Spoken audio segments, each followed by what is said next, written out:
Shalom. Welcome back. First and foremost, I want to give all glory, praises, and honors to Yahweh, Bahashem, Yahweh Shai. I want to give double honors to the apostles and elders, great millstone, and salutations to you, Akim, pushing his word in sincerity and in truth. Back with another lesson. Today's going to be a spiritual review of a movie that just came out on Netflix, and I encourage Akim to check it out. The name of the movie is called Leave the World Behind, and it's the main two actors are most notable is Julia Roberts and the guy from Training Day, Ethan Hawke, Jake, are probably the two most notable actors in it.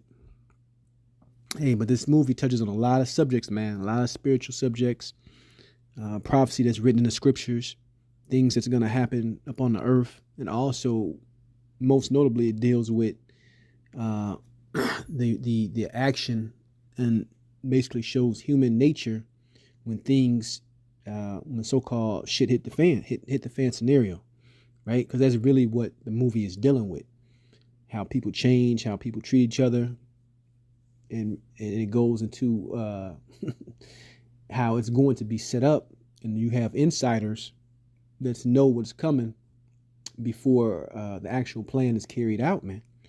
All right, so it touches on a lot of things in this movie. So if you have Netflix, I encourage you to go and watch it. It's pretty long; it's a couple hours. There might be some spoilers in me talking about it, but hey, it's still a movie you're gonna want to see and watch with your spiritual eyes open, man. You know. So it begins, or the main point of the movie is an event happens. A cyber attack, right? Which they report that it was hackers or terrorists that do this, right? And if you've been following the news or you keep up on events, you have the guy out of the World Economic Forum, Klaus Schwab, who talk about a cyber attack that brings down, internet television, which was down, the grid.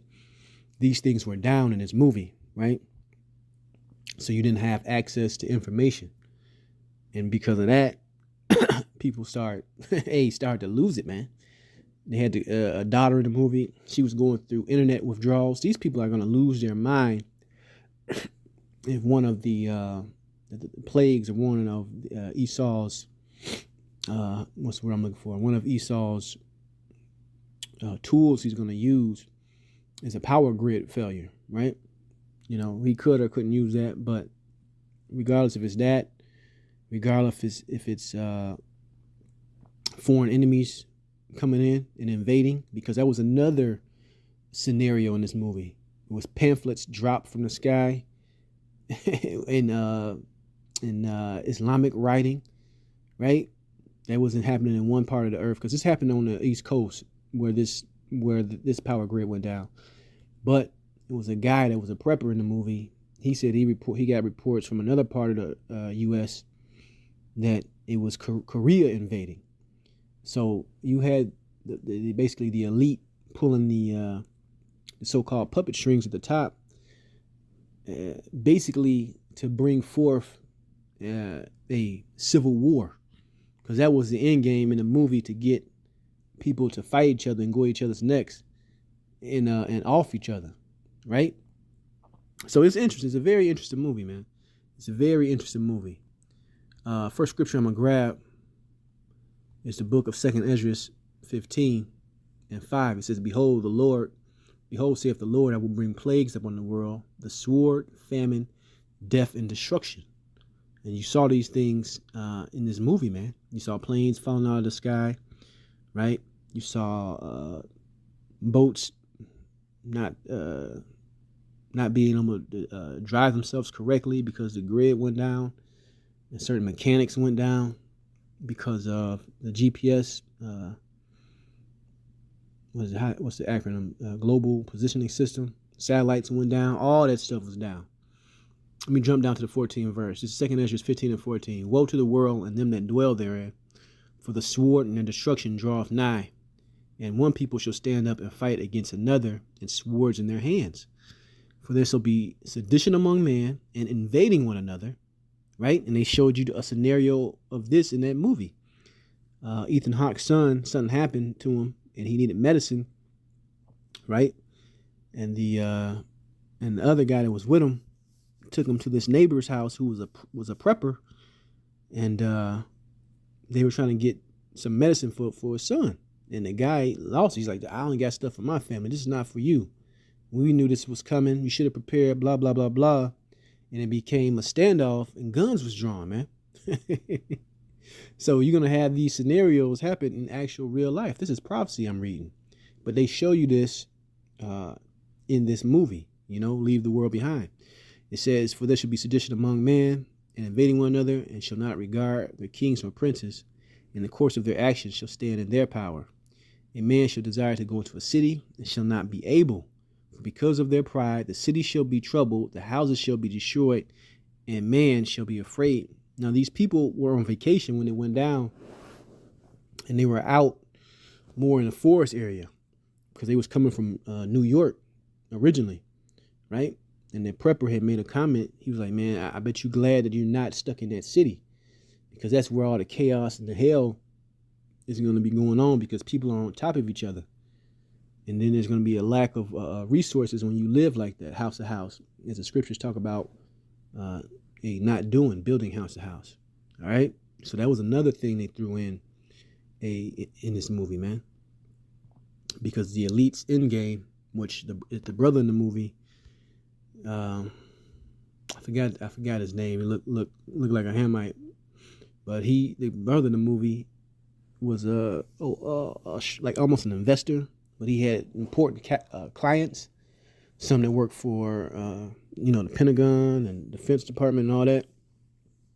So he knew a little bit of insider information, and his contact said that the elite want the people deaf, dumb, and given false information, because the end game is civil war, right? So you can see that scenario playing out in real life as whatever they're going to choose the catalyst to make this thing happen is going to happen, right? Because we're actually reading about it, It says, for because of their pride, the city shall be troubled, the houses shall be destroyed, and man shall be afraid. And man shall have no pity upon his neighbor, but shall destroy their houses with the sword and spoil their goods because of the lack of bread and for great tribulation. So in the movie, they were going to strong arm that medicine, because guess what? He the only one that had it. And they couldn't even leave the town because it was jacked up, right? They had self-driving cars that malfunctioned. It was blocking the highway. It was all crazy stuff, man, right? Crazy stuff. That's why I say I encourage you to check this movie out, right? From here, I want to jump into second Esdras, the 16th chapter, verse 8. It says, the mighty Lord sendeth the plagues, and who is he that can drive them away? A fire shall go forth from his wrath, and who is he that may quench it? Right?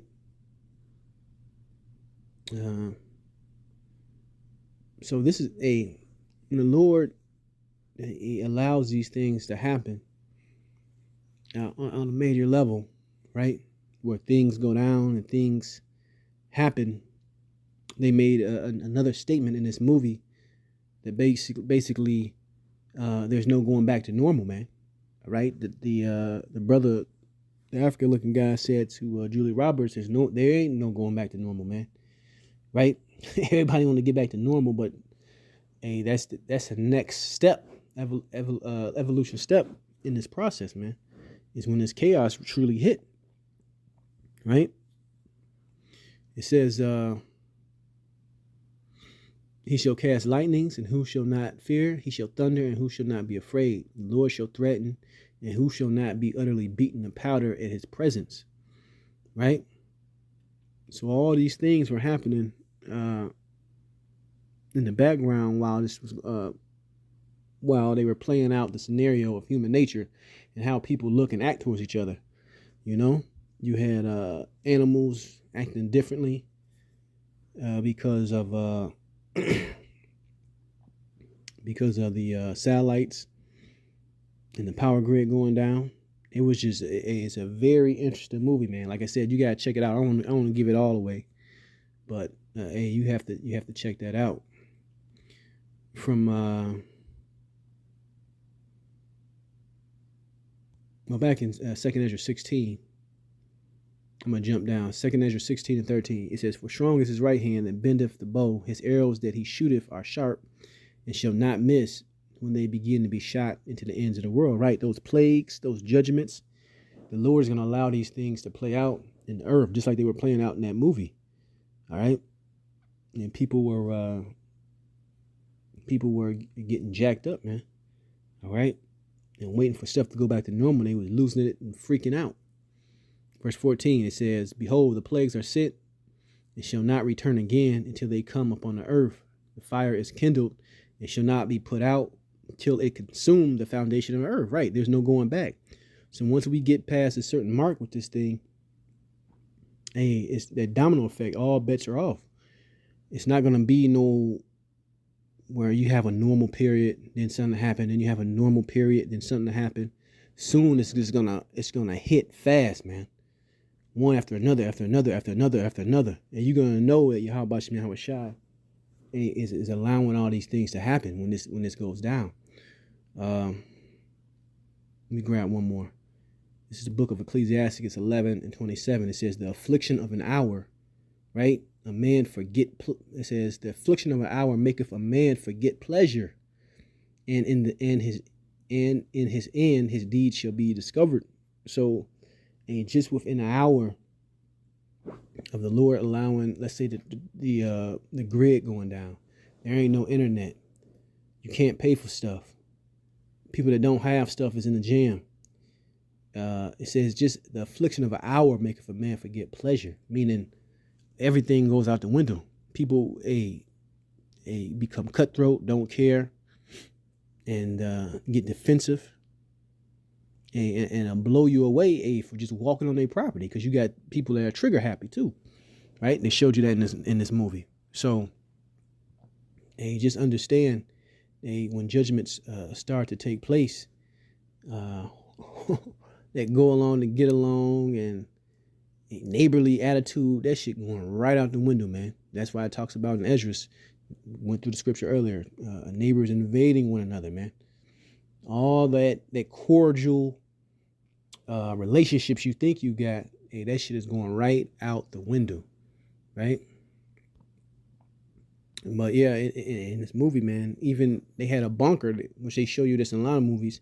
Family wanting there to enjoy the food and the water and all the preps. In this one home, they got caught somewhere. So you're gonna have that scenario too, man. People aren't gonna be able to get back to all that food that they prep. And they had this conspiracy theorist guy they tried to make out to be a kook. But guess what? He was the head of the game, man. Hey, he was the head of the game. So them Alex Jones types and all that, hey, them guys are gonna be ahead of the game when stuff does really crack, man. All right? When things go down.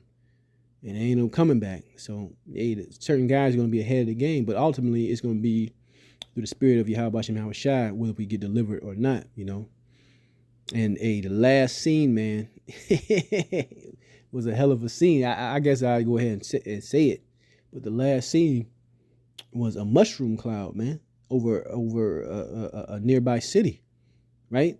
And then it just went into the credits, letting you know, this is actually the end. You see? So that movie was very spiritual. Like I said, I encourage you, if you have Netflix, to check it out. But with that, I want to give all glory, praises, and honors to Yahweh, Ba'ashem Yahweh Shai. I want to say shalom the next time.